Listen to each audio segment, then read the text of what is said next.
ever notice how you come across somebody once in a while you shouldn't have messed with? That's me. Well, I am not an African American. You're Oreo cookie, white in the inside and black on the outside. I don't have an afro, I have an Amerifro. Talking that idiotic stuff you talk about, I will slap you. Go ahead, make my day. Black as the ace of spades, but 100% American. Heard around the world by everybody and their mama. The Jesse Lee Peterson Radio Show. Uniting the races with truth instead of dividing them with lies. We're also rebuilding the family by rebuilding the man. Welcome to the show. I am Jesse Lee Peterson. Thank you so much for being with me. Manhood Hour is coming up in the third hour today. A lot of stuff to cover. Today, there's a hearing on the Benghazi situation. Apparently, there are 3 whistleblowers who are going to testify today. And I, along with many other Americans, are wondering, will anything come out of this? Will this open up, or will we finally know the truth about the situation there in Benghazi? I have with me Congressman Doug Collins, a Republican congressman out of Georgia, Georgia's 9th Congressional District. He served on the House Oversight and Government Reform Committee. And I wanted to talk to him for a few minutes about these testimonies today. Congressman Collins, welcome to the show, sir. Thanks for coming on. Yeah, I'm so glad to be here. Yeah, I really appreciate you being here as well. The whistleblowers are testifying today. There are 3 of them. Will we finally know the truth about Benghazi, you think? Well, I think we're going to definitely take a further step down that road, and we're going to be talking to eyewitnesses. One of the witnesses, Ms. Hicks, was actually on the ground. He's an eyewitness.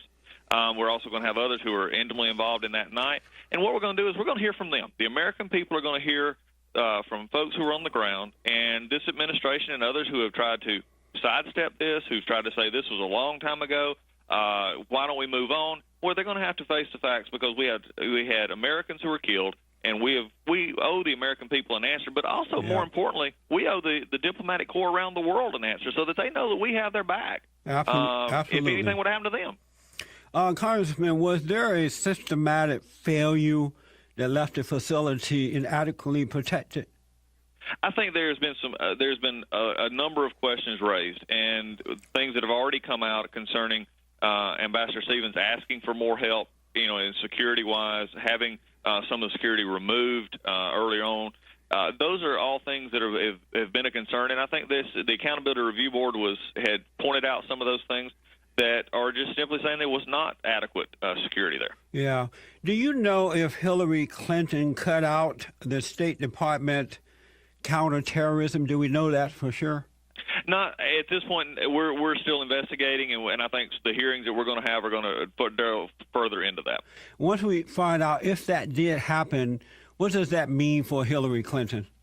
Well, I think it goes really a great deal to some forthrightness, and it goes to dealing with her own testimony and her own actions as Secretary of State. I think that as those come out, if that does become an issue, then it'll be something for the people to judge on how she dealt with the call and dealt with a very serious situation. Lack of dealing. Yeah, this is absolutely an amazing thing to me. I never imagined that in my country one day that I would see the people who are in charge of protecting us and the men and women of the military would not be there in time of need. It's absolutely mind-blowing to me. Well, it shows a glaring hole in security, and it shows some issues that we're going to be delving into today. But again, I want to say something that you may hear, and I've heard others say, why we're dealing with this, we're having these hearings to embarrass the president or to look into the past. And the truth of the matter is, we're looking at the past to give us a roadmap for the future, because we have diplomatic folks all over this world working hard. And they need to know that we have security in place, and that is the forefront of our thought. And this is people can call it political, but it's also very practical because the families who've lost loved ones realize the price that was paid, and we owe it to the rest of our country to find these answers. At this point, I don't really care if people think that we're trying to embarrass the president. That's up to them. That we hired the president to do a job, and if he failed at his job, it doesn't matter who it is. Something needs to be done about that.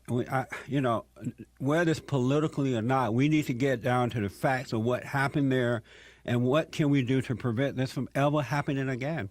You better believe that, and that's what I committed to the folks of the 9th District of Georgia, and also when I raised my hand, both in as from an Air Force perspective, and I'm still in the Air Force, but also as a member of Congress, I voted to uphold and swore to uphold this Constitution, and we need to hold people accountable in every way possible because it's what we're here to do, and that's what Congress is supposed to be doing, and that's what the founders wanted us to do. I want to ask this because we're running out of time here, and I appreciate your time. I know that you're a busy man. You're doing a lot of interviews. Susan Rice went out and gave false information about the Benghazi situation. Do we know if it was Obama or Hillary or their administration who had her to go out and lie like that? Well, I think we're going to have to. That's something again, now that we're continuing to press this, we're finding more and more about the ambassador's comments and Rice's comments. And I think one of the things that's already been uncovered was they were changed because of the classified information. And we're finding out that from other emails at the time, classified information was not the issue here. It was an insulation from this administration against what was going on. Exactly. I am a conservative Republican to the bone. I used to be a Democrat. I was a Democrat at one point. God forgave me for that. I love it. I'm not feeling comfortable or good about the way the Republicans have been operating over the last 4 to 5 years in dealing with Obama. Can you make me feel better about this situation that the Republicans will finally, and not all of them, of course, will finally do their job and not be afraid of being called racist or what the media are going to say about them, but do the job? Can you make me feel better? Well, I can make you feel better from my perspective, and you can have me on anytime you want to because we're going to continue to hold not only, and I'm going to say this from a Republican perspective as well, not only will I hold this the president and his administration to account, I'm also going to be working to hold our folks in the Congress and in the Senate to account. We are run as a party on fiscal conservatism, limited government, and the things that we need to be doing and getting back to Congress doing the role that Congress has, and that's oversight and taking and being good stewards of the people's money. That's what we were sent here to do. That's what I'm going to continue to do, and I can give you as much assurance as I can, but that's going to be the forefront of my concern while I'm here. Well, I appreciate that. That's what we need there. When we vote, the Republicans in, we want them to do what's right and what's best for the country. And as you know, Congressman, this country is on the way to hell in a handbasket. Everything is going wrong under this administration, and we can't let our country go down like this. No, we can't. And you talk about building, and I'm also not only from the, we talk about fiscal and we talk about the roles, but it's also about building up families. It's also about building our conservative social causes that we have that really hit the moral fiber of our country. And we have got to continue to stand for, because if we don't, nobody will, and that's the fight that we've carried for a long time, and we're going to continue to carry. And I love having a partner with you on the air, spreading those good values, and where I can help, I want to be a part of that. I appreciate that too. My final question for you, sir: any prediction on what will happen today? What do you think? I think it's going to be.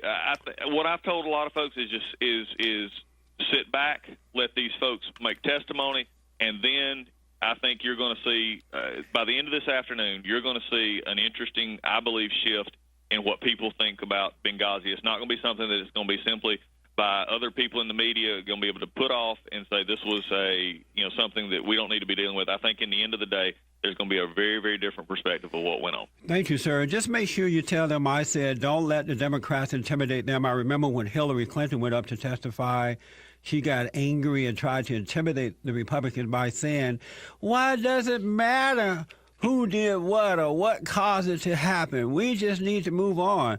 We don't need to move on. We need to deal with this. So I appreciate you. Let them know not to be intimidated. Well, we're going to do that, and I'll tell you what. Why does it matter? It matters because there was dead Americans, and that should never happen without us watching it out and knowing why it happened. That's why it matters, Ms. Secretary. And don't ever come to Congress and think that you can just say, why does it not matter, when you're trying to put off stuff that happened under your watch. Congressman Doug Collins, thank you so much, sir. We will have you back. I really appreciate you. Well, I look forward to talking with you again, and it's been just a blessing as well. I hope you have a great day. All right, you too, sir. Bye-bye. Bye now. Amazing.